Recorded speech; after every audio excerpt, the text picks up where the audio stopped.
Welcome to the Rotary Club of Tulsa, the friendliest service club in town. I'm Rhonda Daniel, your club president, and we are so glad that you have joined us today. Let's begin our meeting by having our volunteers come forward to the stage. Invocation, Jerry Dillon. Song and Pledge, past President Linda Bradshaw. On the pianos, Tom Wolf. And visitor introduction, John Story. And now Jerry. We have so much to be thankful for. Let us pray. During this special time of the year, we are thankful as Rotarians for the many proven opportunities that this club encourages us so that we can experience the unconditional true spirit of giving, not for show or only if we receive tax credit. So help us to learn that it is really greater to give than to receive. We ask you to inspire us to seize every opportunity to quietly go about serving others when no one is watching us. We long for to experience a deeper level of intimacy when we freely give of ourselves to others. Whether it's ringing the bells tomorrow to provide hope for deserving families who may be for the first time experiencing desperate life circumstances, or shopping with a cop, or drilling a water well, or a spontaneous word of encouragement. So as we travel down the road less traveled, may our compassion always be authentic. Amen.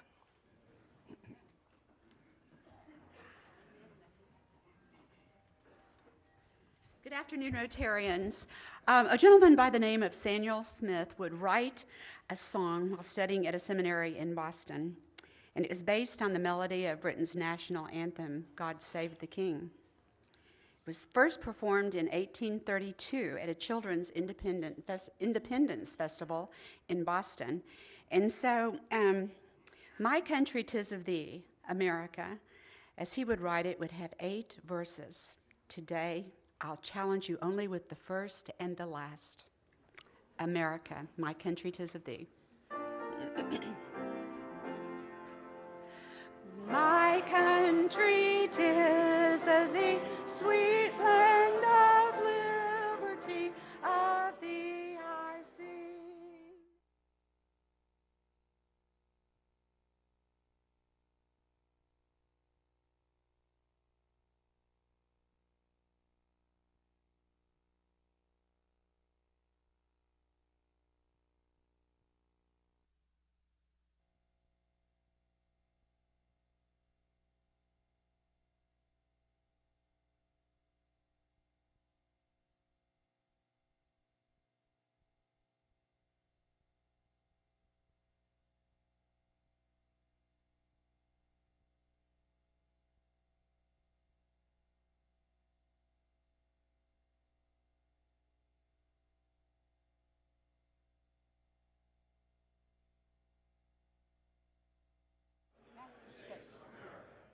And to the republic which it stands, one nation under God, indivisible, with liberty and justice for all.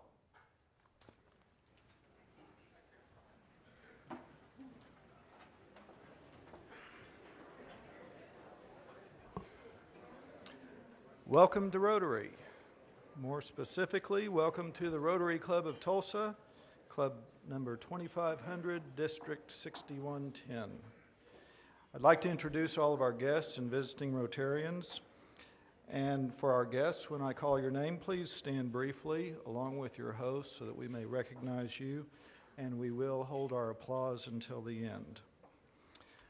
Whitney Collins, assistant to our president, Rhonda Daniel, is here as her guest. Josh Onley with Video Revolutions is here with Brenda Melancon. Annie Tyndall with TRSA, Tulsa Regional STEM Alliance, is here with Tim Caldwell. And also with Tim is Rob Hatley with Williams.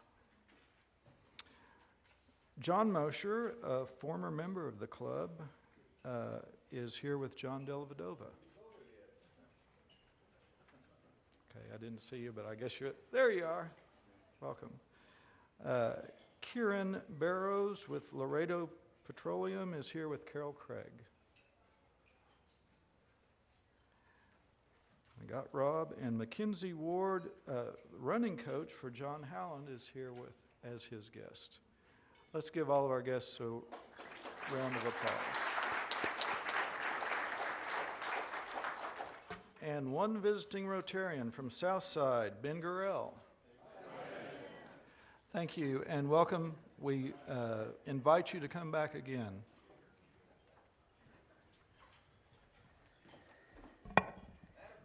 Yes, sir.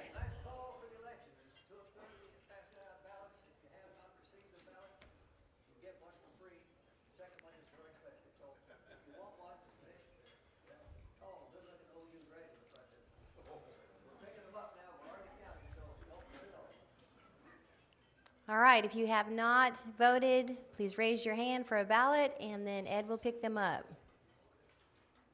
Okay, I want to thank our Rotary sponsors for supporting our club activities. Today's sponsor is Keith Bailey. He's with Mark West Energy Partners, Cloud Peak Energy, and I love this, Old Baldy Club. That's funny. Okay, we encourage you to do business with your fellow Rotarians. In addition to today's sponsor, let's also thank the volunteers who came early to make this meeting run smoothly. So let's give them a round of applause.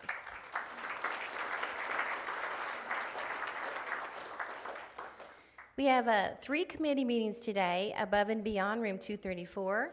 Shop with a Cop is in the Beacon room, and then the youth activities, the 4-way speech contest, is in room 232.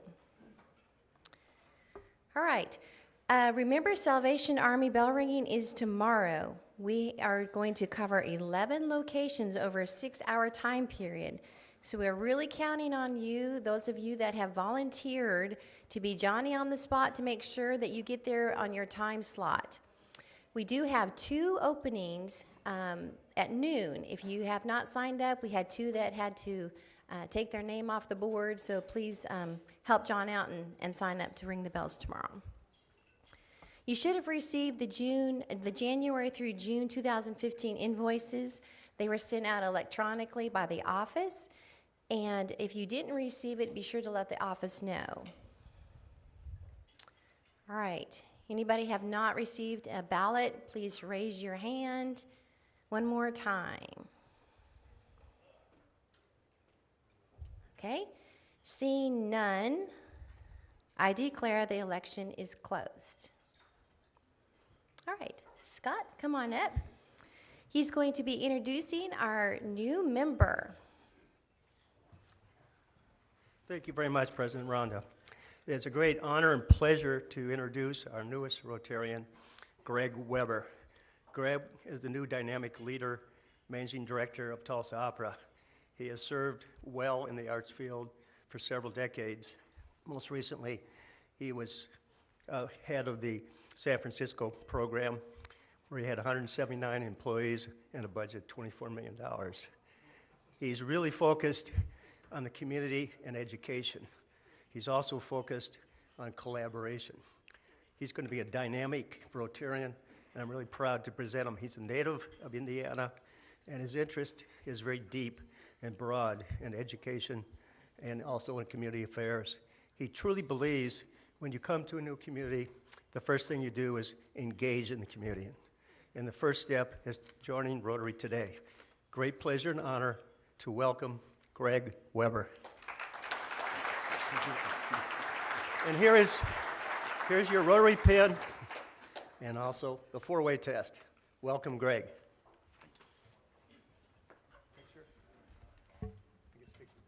Okay, thank you. Were you supposed to get a picture? No? Okay. All right, I do want to thank Jake Dollarhide for coming early and doing the orientation for our new member. And Greg, it's really nice to have you join our club. Now I'd like to introduce our past president, Dale Dreyer, with the Club Foundation Development Committee. Dale?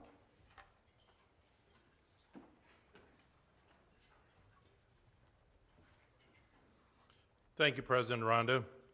Last week, Gordon Greer gave you a statistical financial report on our foundation so that all of you know where our money came in and how it went out. Today, the Foundation Development Committee is here to recognize those members who became community fellows because of their contribution, and also those members who have reached another level of giving based on our current arrangement. Before we do this, before we do the recognition, I do need a bit of commercial time. On your tables, there are some brochures. The first one is this blue one.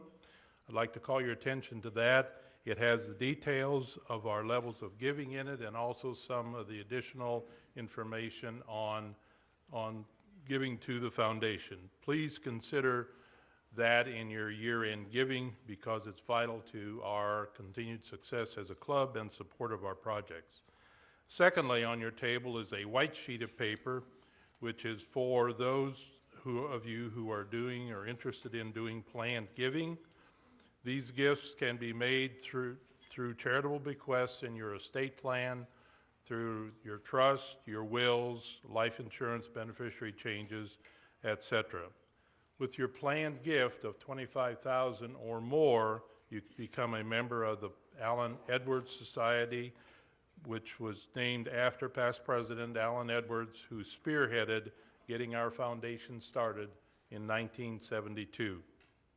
Please consider these opportunities for gifts to the foundation as you do your year-end gift planning.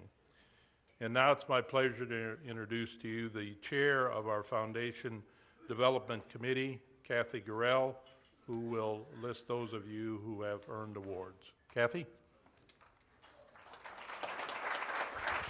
Thank you, Past President Dell. And I want to thank each and every one of you for every dollar that you've given, because they are all valuable. They all go to good purposes.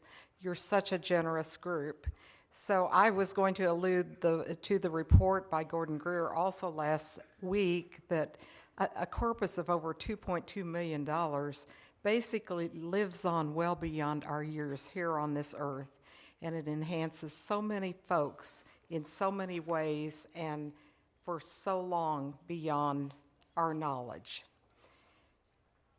So on behalf of the trustees of our Club Foundation and the Club Foundation Development Committee, it is my honor to present 25 more Rotarians with their Club Foundation Fellow recognition. These Rotarians have made contributions to our local Rotary Club of the Tulsa Foundation or have raised their level of recognition.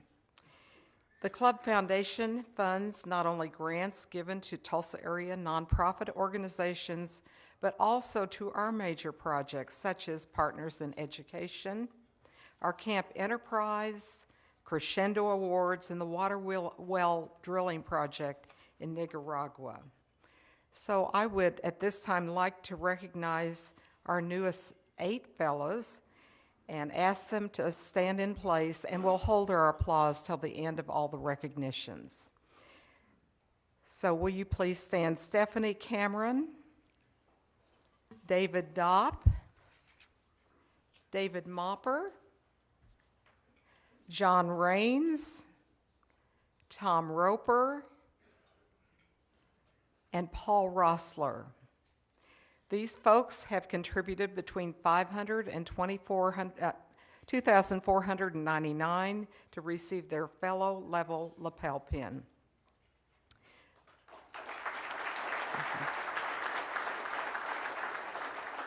Next, we have 8 Rotarians who have contributed between $2,500 and $7,499 to reach the bronze level lapel pin.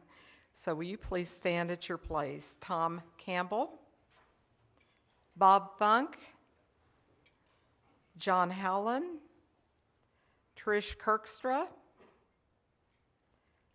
Terry Palmer, Ray Tullius, and Duff Weddle. Thank you.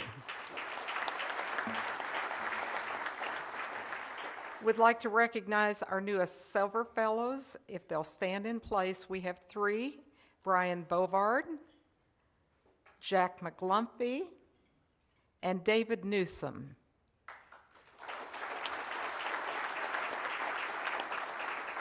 The Silver Fellows have contributed between $7,500 and $14,999 in order to reach the silver level.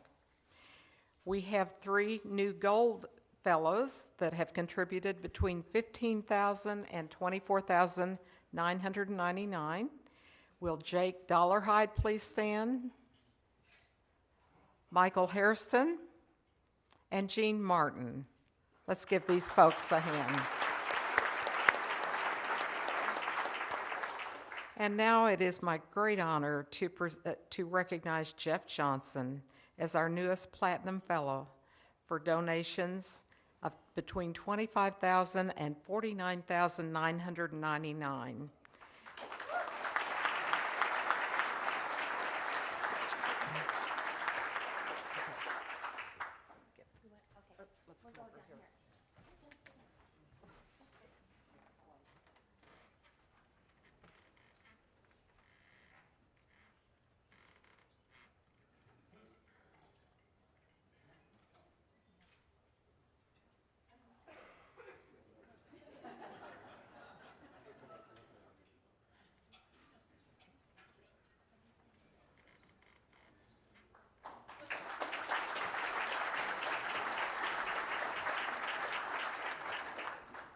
Jeff, we're so grateful for your dedication and your faithfulness to the Rotary Club of Tulsa. More information about our club foundation and those who would like to serve and ways to contribute can be found on our club website, tulsarotary.com. In addition, you will find details to our Legacy Donor Program and the Allen Edwards Society also on the website as well as on the tables. Thank you very much. Back to you, President Rhonda. Thank you so much, Kathy and Dale. And now Paula has an announcement. Okay, so first of all, if you're shopping with the cop on Saturday, would you please stand? So look at all of these great Rotarians. Thank you so much. Let's give them a big round of applause. And there are others. But you know what? I have such good news for you because the weather is going to be fabulous. Lindsay, we do not have to be picked up by Dell this year. And the other good news is the OU-OSU game starts at 2:30. That's even better. There are no excuses. So don't call me and don't email me, please, because there are no excuses, right? So you all, this is going to be a fabulous year. We are so thrilled that you're participating. We have a lot of Rotarians. We could still use some more because we can double up. So don't think that, your presence is not needed because we could use you. And you guys, this makes it real. Here's our list of students. And when you see the names and you see the family members, and they just cut me off because I didn't cut you off. Okay, so just so you know, we have our list. We're ready to go, and we'll see you Saturday. Come Thank early. you, Paula. Bye. Thanks. Thank you. And I believe we're supposed to be there at 10. Earlier than 10, okay. Okay, Matthew.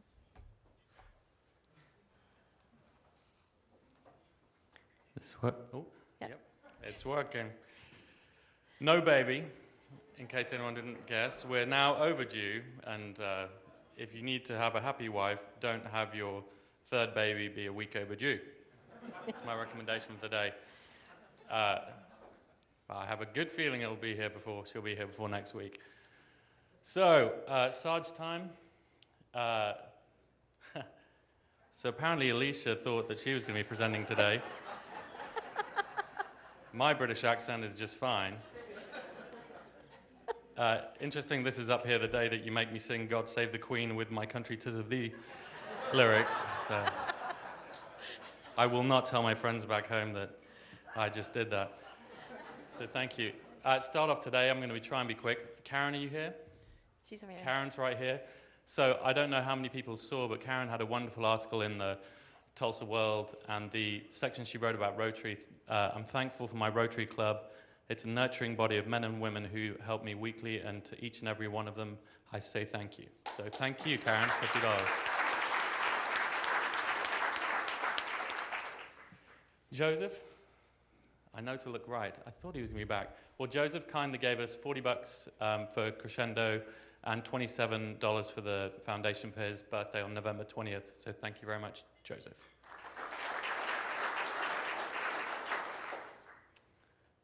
And Elaine, are you here? Over there. There she is. She didn't want a picture on here because she thought her grandson was cuter. Good news, he has a great name. And he's 21 months old, and Elaine has spent 21 years in Rotary, so she gave us $100. So thank you very much, Elaine. Paul? Paul? Right at the back. You know you need to sit closer so I can see you. So it's Paul's 41st birthday on December 14th, and he gave the balance in celebration of Baylor University's first ever football win at OU. And just in case anyone can't see the small print at the bottom, he said that picture was taken just prior to all of the OU fans leaving the stadium early. And now we know why he's sitting at the back. Thank you very much. Thank you, thank you, thank you. Elaine, you here? Elaine may not be here. Elaine gave $200 last week for 20 years in Rotary on November the 9th. So thank you very much to Elaine. And I am done record time. Thank you very much. Thank you, Matthew. It's always entertaining when he's up there. I tell you, Alicia was supposed to be in his place because of the baby, but I think we have a lot in store for us next year. Where's Jeff Hassel? So you better hang on to your hat. Okay, now it's time for the Rotarian of the Day, Mandy Lemus. Mandy is the Director of Corporate Responsibility with Nordam. She's been a member of our club since 2009 and is a Paul Harris Fellow. Please welcome Rotarian of the Day, Mandy Lemus.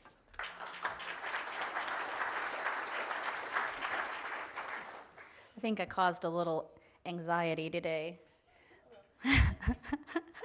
by running in just in time. I'm so glad to be here today and be able to introduce our speaker. I've had the pleasure of getting to work with David Greer in a variety of capacities, both as a volunteer, as a funder, and it's been a great joy to get to know him and his team over at the Oklahoma Innovation Institute, and I really enjoy working with each and every one of them. So let me, with no further ado, introduce David. David is considered one of the leaders in information security and digital forensics education and training, briefing U.S. senators, FBI, IRS, National Security Agency, and Department of Defense on information security, infrastructure protection, cybercrimes, and digital forensics. Can't believe I got through that. He has filed for several U.S. patents, one of which might be interesting to you. It's currently pending, and it's a program that works to remove sensitive information from electronic evidence and electronic devices. He earned a Bachelor of Science from Oklahoma State University, who's going to win this weekend. I might add that. In Management Information Systems, a Master of Science in Computer Science from TU, and is currently completing his doctorate degree. He's the Executive Director of the Institute for Information Security at the University of Tulsa, and he serves as the Executive Director for the Oklahoma Innovation Institute as well. David's a little busy, as you might see. The Oklahoma Innovation Institute is a 501c3 not-for-profit corporation committed to building an innovative economy in the Tulsa region by implementing its mission of research to high-impact jobs. OII, as we'll call it, has many initiatives, and just one of those initiatives that David is going to be speaking about today is the Tulsa Regional STEM Alliance. So he's not going to talk to you about information security, which actually is pretty fascinating. He's not going to talk to you about a lot of the OII initiatives, though I'm sure he'll give an overview. But the Tulsa Regional STEM Alliance is our topic today. The Tulsa Regional STEM Alliance is at the forefront of science, technology, engineering, and math initiatives, not only in Oklahoma, but in the United States. We are acknowledged as a founding partner for the U.S. 2020 City Competition. We're one of the 13 finalist cities in the country. We competed against huge cities, many times the size of Tulsa, and we're one of 13 finalists, and are still consulted on many areas from the U.S. 2020 competition even today. So I'm very proud of David and his team and Tulsa for achieving that honor. So with no further ado, I'm going to let David tell the rest of the story about STEM education in Tulsa. David?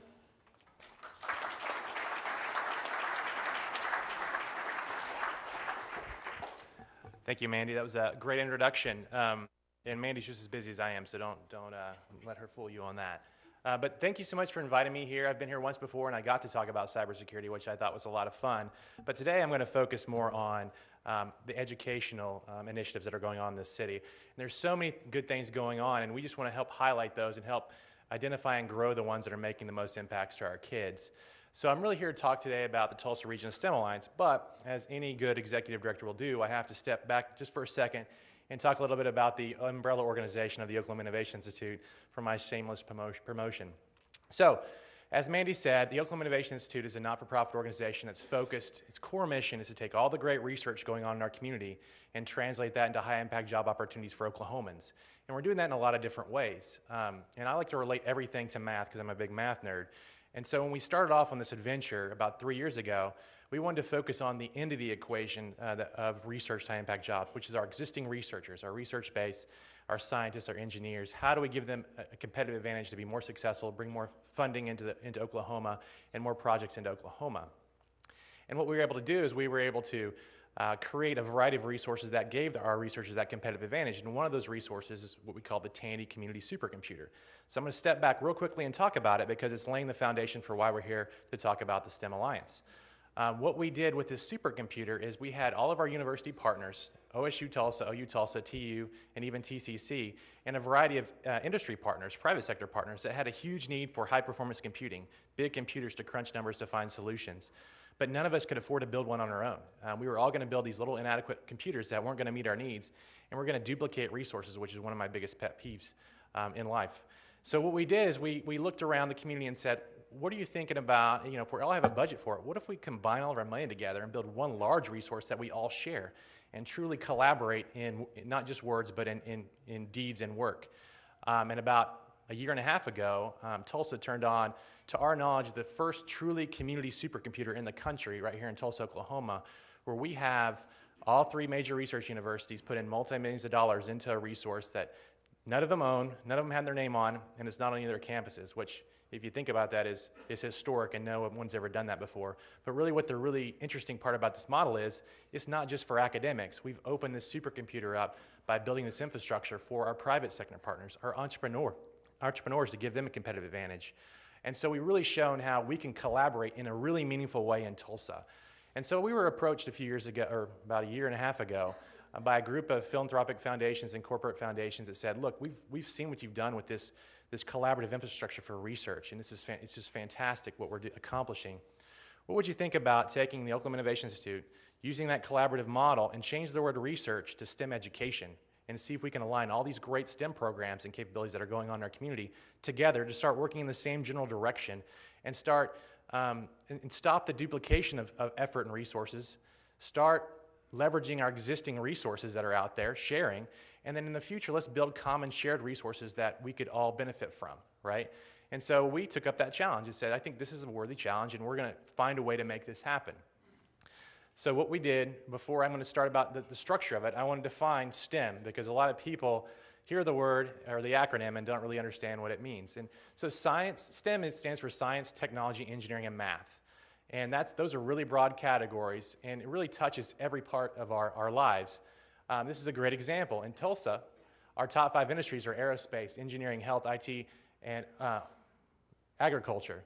And so all those industries are very, very STEM rich. We need engineers, we need scientists. I think this is kind of going off on its own. Engineers and scientists to fill all those jobs. All right, but that's not just the only need of STEM education. STEM is everywhere. STEM is accountants, finance. STEM is students understanding technology and how to apply technology the right way to solve problems. So I wanted to kind of open with the definition of STEM and the understanding that it's not just engineers, it's really across the board. We want to create leaders and problem solvers that can leverage science and technology, engineering, and math to benefit our society. So the Tulsa Regional STEM Alliance, or TRSA for short, and you'll see me refer to that quite a bit through the rest of the presentation, is kind of the result of the community as a whole, not just in Tulsa, but our region and even our state, coming together and deciding what an alliance would mean for them. And so we didn't want to dictate and say, look, we are the STEM experts, and this is what we should do, and everyone should fall in line, and this is how we're going to proceed.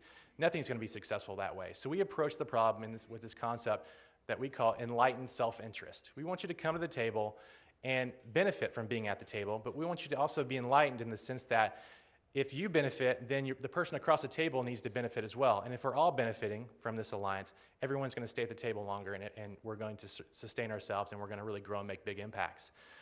So that's kind of where we started. We brought in, thanks to the Tulsa Area United Way and the Schusterman Foundation, a national consulting group that has done these alliances and structured these alliances all around the country to really evaluate what we're doing in Tulsa and what we're good at. It was a 4-day, full day, we call Design Studio. We engaged over 60 STEM organizations and over 200 individual STEM champions and advocates just to sit around the table and say, look, how can we build something that makes sense, that will work for us in Oklahoma? Because you can't just take something out of California or Ohio and plop it into Oklahoma or Tulsa. We have to make it our own. We have to make it work for us. So through that process, we came up with the Tulsa Regional STEM Alliance, and it's really this dynamic mesh network of organizations that everyone has a voice, everyone has a seat at the table, that we can create something that will really benefit ultimately every student in our community. And we're not just talking about certain school districts or certain schools or certain programs within schools. We want to give the STEM experience to every kid and every school in Tulsa. And that's our mission, and that's what we're committed to do.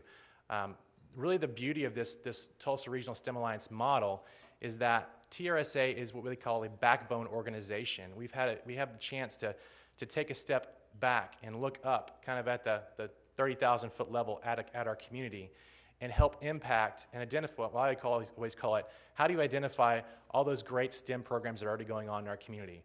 And I call them islands of excellence, right? There's islands floating around the ocean, and some of them we can see. Some of the islands are bigger than others, some are smaller, and some are so far away we don't even know they're there. But there's all these great programs going on in Tulsa. So how can we identify all those islands of excellence, first off? Then once we've identified them, how do we build bridges across each island so they're connected, so they can start sharing and leveraging resources? And then how can we put some measurements or metrics behind the programs that we're supporting in Tulsa and identify the ones that are making the biggest impacts to kids, and then grow those islands, and then start merging islands and sharing those resources. So that's kind of the idea of the Tulsa Regional STEM Alliance. We're not another STEM program that's trying to get funding to deliver curriculum to students. We wanted to take that step back, look at the community as a whole, and start putting metrics and measures and communication and collaboration and facilitation of all the great things going on, and then grow and support our educational community here in Tulsa. So that's kind of where we come from. But why are we doing it? You talk about STEM education. What is science, technology, engineering, and math, and why is that important? Well, it's as you saw on the previous slide, it's our 5 major industries are very STEM heavy. And when you talk about a STEM workforce, where are you going to get that STEM workforce? Can we count on bringing people in and attracting STEM professionals into Tulsa? Well, that's one strategy, but we really need to start considering growing our own in a major way. So how can we grow our own workforce here that will stay here when they graduate? So there's 2 things. We have to provide them opportunities through education in this, what I like to call a seamless conveyor belt of STEM opportunities. And with this alliance, what you can do is you can build that conveyor belt, because right now there's great programs that are all over the place, but they're not connected in a meaningful way. So what happens if you get a kid very excited in 3rd grade about science or engineering, and then in 4th grade there's no program for them to keep that STEM candle lit, so to speak, and they fall through that conveyor belt. And then in 6th grade, there's another opportunity, but maybe that's too late. So how can we provide that conveyor belt of existing programs? We're talking about great programs like Junior Achievement and Campfire and the Fab Lab and all these great resources. How can we glue them together and provide a seamless conveyor belt for kids to get excited about STEM education? Because ultimately, we want to train them to be productive workers when they graduate, and we want to keep them in Tulsa. So a couple statistics that we're showing here is the average STEM salary is approximately $75,000, which if you look at the average salary for Oklahoma, that's almost double the average salary. So how do we get those highly skilled, highly trained workers here in Tulsa and then keep them here? And then it's projected in Oklahoma that science and technology occupations will be responsible for over $14 billion in wages by 2020. So this is something we need to look at as a state, as a community, city, state, and country, quite frankly, which is the next slide, because it's critically important for us to start addressing this problem now. We can't wait. We should have been working on it 10, 20 years ago, but we have to start really doing it now. And so here's some other statistics on my last statistics slide, but I like to give that because I'm a computer scientist. But What we see here is there's a leaky pipeline, they call it, STEM pipeline. People and kids get excited about STEM, but they leak out or they fall off that conveyor belt regularly at K through 12 and even in college. So how can we provide that support system and that structure to keep these kids and these students in the pipeline and produce productive STEM workers? The one thing I want to show you that's bolded that I think is a great statistic that really kind of sets the warning lights on is it's projected in this country that by the year 2020, we're going to have over 3 million STEM jobs available. But right now in our education system, we're on track to produce 1 million workers. So where are those 2 million workers going to come from? Are we going to have to outsource? So we as a country have to figure out better ways to do this. And Tulsa is one of the leaders in the country, quite frankly, in collaboration, first off, but also innovative pathways and innovative solutions and trying to find a way to blend all these great programs already going on in a more constructive and efficient way. So, what are the goals of the Tulsa Regional STEM Alliance? As Exanne Black, who I didn't get to introduce at the beginning because I forgot, but I have not forgotten now. Exanne Black, if you don't know who she is the, I introduced her once before as the STEM queen of Tulsa. She is such a great resource for our community that we want to enable her to do even bigger and better things. And through our partnership with Tulsa Community College, we were able to leverage Exanne Black and share her, and she has become the new program director for the Tulsa Regional STEM Alliance, which is fantastic for us.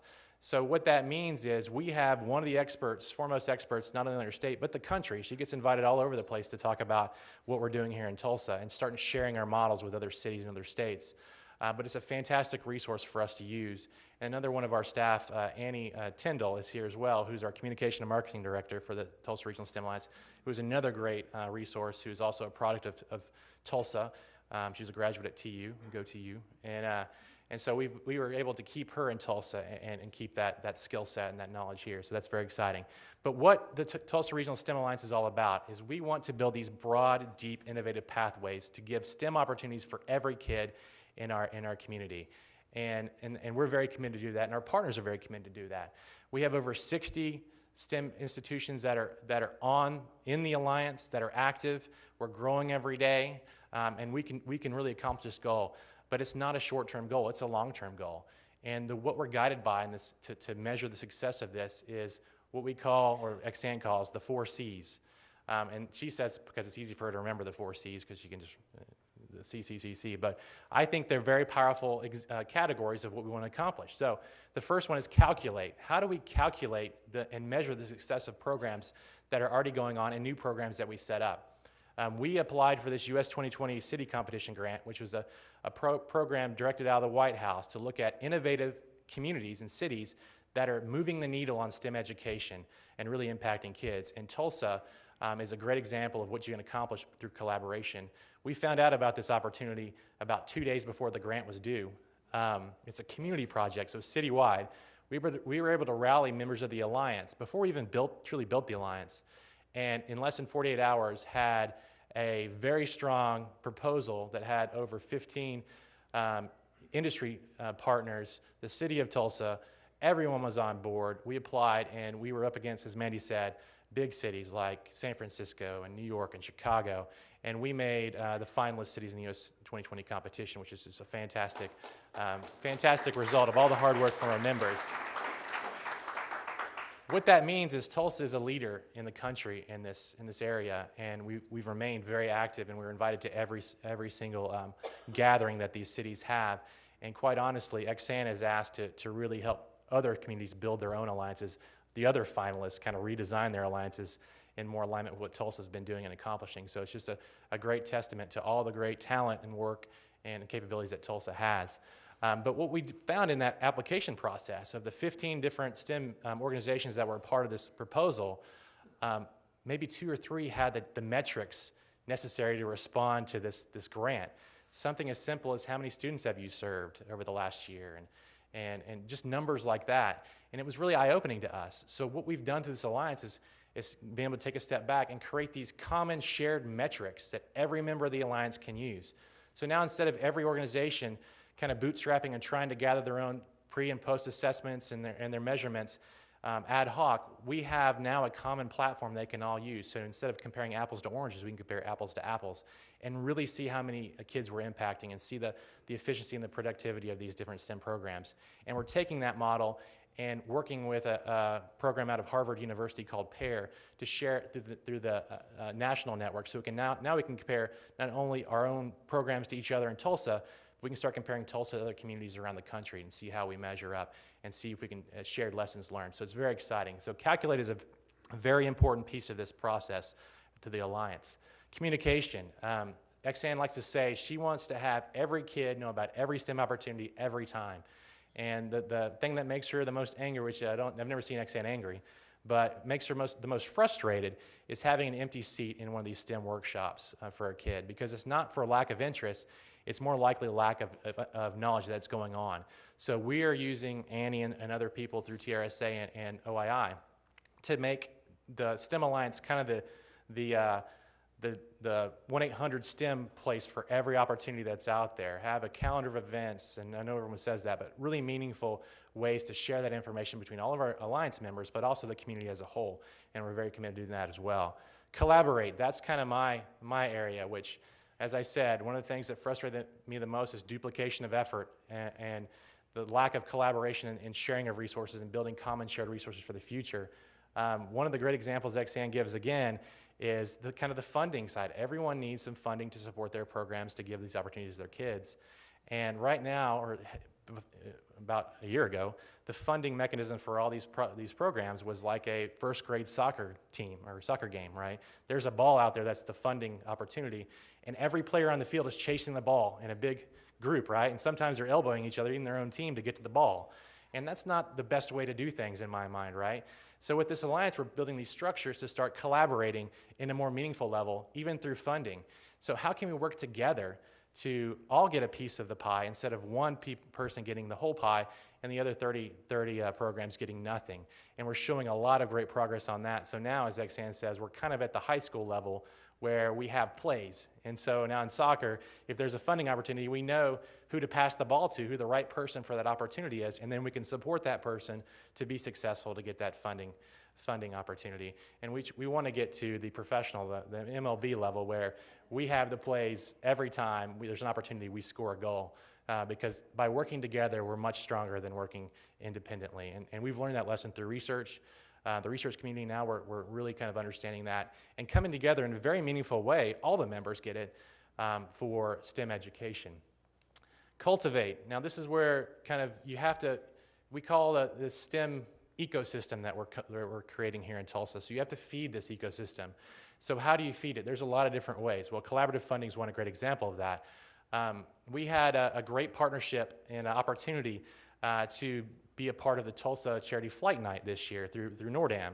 And the STEM Alliance was one of the recipients for that charity event, which is fantastic. And what we were able to do is combine over 20 different STEM programs that are out there that needed funding from anywhere from $1,000 to $5,000. But we combined 20 of those together to have a very strong application process. So we asked for approximately $150,000 to support over 20 different STEM programs that were impacting 5,000 kids, but we want to impact over 12,000 kids if possible by growing those programs.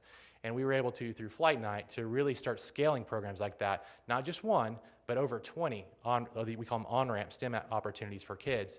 And so that's going to kind of ignite the flame, right? So then we have to provide that conveyor belt of opportunities that you match them with the Fab Lab, with Campfire, with Boy Scouts, Junior Achievement, to keep them excited about it all the way through career.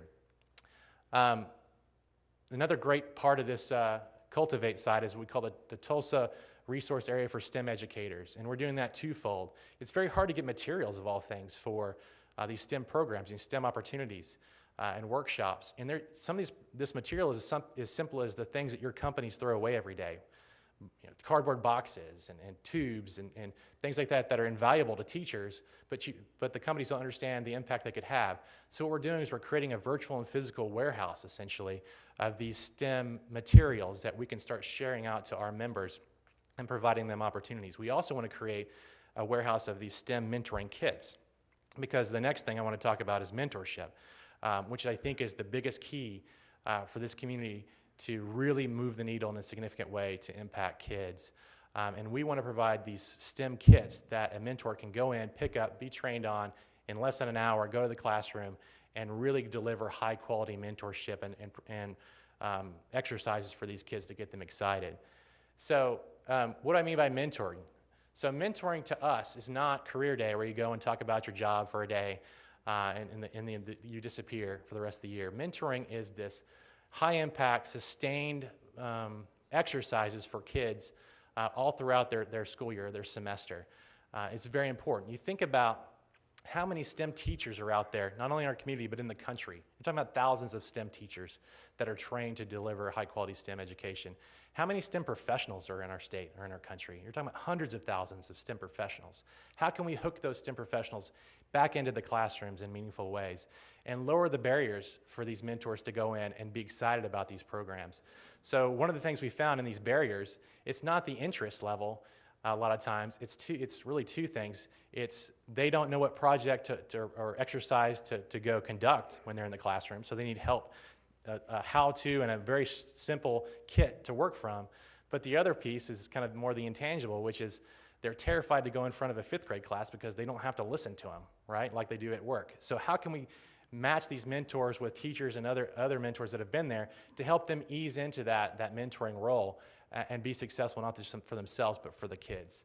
I have a real quick story. My wife and I, we volunteer every Friday at our kids' school for enrichment clusters every Friday afternoon. And I pick science, of course, because that's what I do. And the first semester we did it, we had 6 kids sign up, which is pretty good. It's a small school, pretty good. And we had a great time. And after every enrichment cluster, every kid in that hallway stopped by our room to see what was going on. So this semester, we did it again, and now we have over 20 students signed up. And every one of them wants to be a computer scientist now, because I'm a computer scientist. But every one of them are very excited about science. And it's really interesting how we can impact those kids just with some simple things like spending an hour or 2 a month with sustained touches for the same kids to let them understand how science, in my example, works in the real world and how that can lead to careers for these kids in ways they haven't thought of before. So it's very exciting to see their eyes light up when you talk about science now, and they want to come to science enrichment, and they want to bring their friends to it. So it's something that we all need to consider when we think about STEM education and how it impacts our kids. One of the great piloting programs that we've put on this year is a new program called Math Mentors. I think it's called My Math Mentors. Is there another M in there? Me and My Math Mentors, so it's M to the 4th. So that's Xan's program. It's going fantastic. So we've all heard of Reading Partners, right? It's a great program. It's very structured. You have your book. You have your kid. You go in. You read this. You check off the box. You know what you've accomplished. So we're doing something very similar with math, because basic math anyone can do. You don't have to be a math or a math expert or an engineer. Adding, subtracting, multiplication, division, we all know it. So how can we go in, have this structured curriculum to sit in and start mentoring kids? Because reading is very important. I understand, I completely acknowledge that. But if you don't understand math, you're not going to be able to go anywhere as a career down the road. You have to understand both reading and math. So we're really focusing on math and math mentors. Williams is a huge supporter and partner of the Tulsa Regional STEM Alliance, and we're very thankful. Allison Anthony is actually the chairman of the TRSA Advisory Council. But we're using programs like Adopt a School when you talk about mentorship. So how can a company not just do one-off mentor opportunities, but truly adopt schools and infuse as many of their employees into that school through these mentorship programs as possible? And Williams is a great leader and example of that. And they've adopted a school, and they're running this math mentor program very successfully. So we have 3 schools that are actually piloting this program right now, impacting over 100 kids with about 30 mentors. And we hope to grow and scale that as quickly as we can, because we've seen great results already with that. Some other examples at the elementary level of mentoring is the Builders Club, which is a great program that Xan runs, that shows kids how to actually design and build solutions, usually in wood. Anything from, you see the picture there with these little boats to, there's just crazy how innovative these kids are. And we try to partner with existing organizations every time we do something. And so the Hardesty Center for Fab Lab is another great partner with the Builders Club that these kids, we can bring them into this fab lab and show them how to use all this equipment, but also we do it on-site at the schools as well. And I'm probably running out of time, so I'm going to go a little faster. Middle school, how we mentor there, this is near and dear to myself. Computer programming, huge skill set that's going to be needed. It's needed now, and it's going to be needed even more in the future. And we have really no pipeline of skilled programmers coming through our education system right now. So we have to really reach back down into the elementary and middle school level to get them excited about programming, computer programming. Everything we have here is programmed in some way or another. The lights, the computers, the cameras, everything, right, is becoming enabled through technology. And so Google is a great partner here. They're in Pryor. They've really committed to coming into Tulsa and starting to contribute to the community in real meaningful ways. And one of the ways they've started is they've allowed Tulsa to be one of the very few pilot cities in the country to pilot some of their new curriculum called CS First, which is Computer Science First curriculum that's targeted through K through 12, really 3rd grade through 12th grade. And it's very structured, similar to math mentors and reading partners, structured curriculum that anyone can do. You don't have to be a computer programmer. You can come in as an adult, get trained as they call a Google guru, about 2 hours online, and walk these kids through structured programming assignments that will result in something really meaningful and tangible to those kids, a little video game or a music video. And it's really exciting to see these kids get excited about what computer programming is, first off, and then what they can do with it and how it enables them. And in high school, we have a fantastic program here that we're piloting in Union Public Schools called Project Lead the Way. I don't have enough time to talk about what it all is and how great it is, but if you want to see an example of how STEM education, the engineering process where it's okay to fail, you redesign and build it and test it again, is applied to education, go to Darnaby Elementary School at Union and see these kids from K through 5 using this curriculum and this mindset. I'll never forget talking to a kindergarten girl about her project she's doing. And she said, well, one of our projects is we got to read Jack and the Beanstalk, the book. Once we read the book, we were tasked to go build a beanstalk out of pipe cleaners. So we built a beanstalk. It was really cool. So the next task was to put an egg on top of the beanstalk so it would balance and not fall over. And I said, well, how'd you do on that? She goes, well, not so well. You kept falling over, and I got really frustrated. I was like, well, what did you do? She's like, well, I started thinking about other things I can do, talking to my friends, so I rebuilt it a little bit, and then it worked. And I'm like, well, that's great. Well, what did you learn out of this? She's like, well, what I learned is, not everything's easy. Some things are hard, but if I keep trying, it'll eventually work. I was like, you're in kindergarten. I have college kids that don't understand that. So it's such a great concept for these kids, and we're infusing that into everything we're doing with this STEM Alliance. How can we get them excited, and how can we teach them to be leaders and problem solvers, not just engineers and scientists? And the last thing real quick is the Engineering Alliance for the Arts, a great program out of San Francisco that we've been allowed to bring into Tulsa, one of the first places outside of San Francisco to use it, which is a partnership between really STEM and art, where you build bridges, you design and build bridges for structural stability, but also for the aesthetics of it, right? So it has to look good too. And so it's judged on both of those things. So when you talk about STEM, I know everyone says, why don't you say STEAM? The reality is STEM is in everything, including art.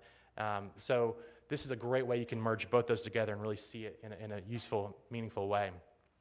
So this is just a quick list. You can't really read it probably, but of our current TRSA Advisory Council, we have great leaders from all across the board, from philanthropic foundations like the Schusterman Foundation, who's been fantastic in supporting the Alliance, to Williams, who's been great, Nordam, Bama. I can't list them all, but there's been huge support for this concept of this backbone organization able to help facilitate collaboration across our community, and these are some of our leaders. And how can you be a part of this? Well, partnership opportunities, you can do it in a lot of different ways, as an organization, as a volunteer, as a mentor. Obviously, we're looking for funding in a lot of different ways to fund the backbone organization, but also to help match funding with programs that are out there in the community to be more efficient and more effective. Advisory Council, if this is something you're interested in and you want to have a voice, we would love to have you a part of this journey with this alliance. And the final thing is mentorship. I can't stress it enough. If we can get just a few of the people in this room or employees at organizations you represent into the classrooms, we can start building this momentum that really changes the way STEM education is not only taught but received by kids. So with that said, the challenge is, join us in changing the lives of our kids in this community. And I thank you very much for your time. So if you have any questions, feel free to ask me after this or Xan.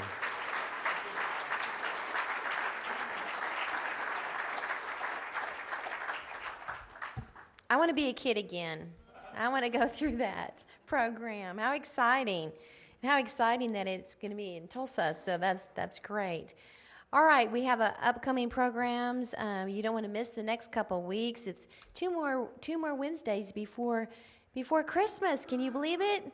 Can't believe it. Larry Nichols will be next week, and then Jim Stovall the next week. And now we have past President Karen Keith. She has a special announcement for us. Thank you, President Rhonda. On behalf of Bob McKenzie, Chair of your nominating committee, it is my privilege today to introduce your new leadership team for the next Rotary year. First, I want to recognize the members of the nominating committee, so if you would please stand at your tables. Past Presidents Phil Lakin, Tom Klenda, President Rhonda Daniel, President-elect Jeff Hassel, and Directors at Large Hannibal Johnson, John Howland, and Tony Oliva. Thank you all very much for all your work on this. Next, I ask each of the continuing and newly elected individuals to come forward when your name is called. Your newest Club Foundation trustee, beginning a 5-year term in July, Sandy Siegfried. Yay, Sandy. Our President for 2015-16, Jeff Hassel. Our immediate past President for 2015-16, Rhonda Daniel. Your future Sarge at Arms, Alicia Herrera. 2015-16 Secretary Treasurer Paul Bowman.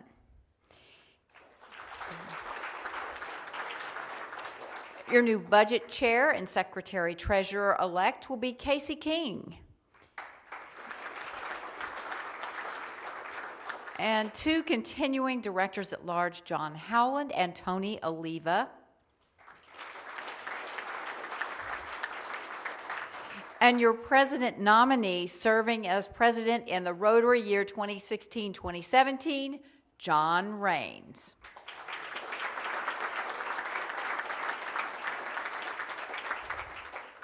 And today you selected our newest director at large from a slate of 3 incredible candidates. Congratulations go to Brian Bovard. Would you please come forward?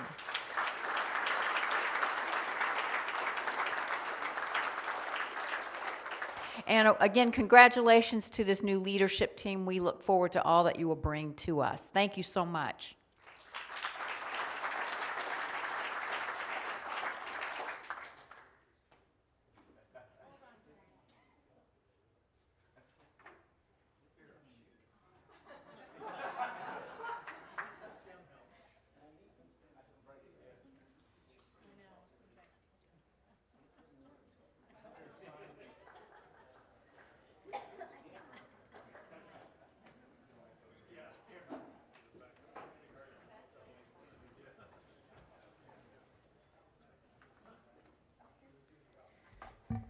We are also recognizing today's program with our book that we're giving to Celia Clinton, and thank you, David, for signing that. And it's he likes it because it's scientific and fun, so that fits you well. As we conclude, I hope you enjoy this familiar, go ahead and hit it, Miguel, familiar tune sung by Dean Martin for some light-up Rotary fun. See if you recognize it. Have a great day.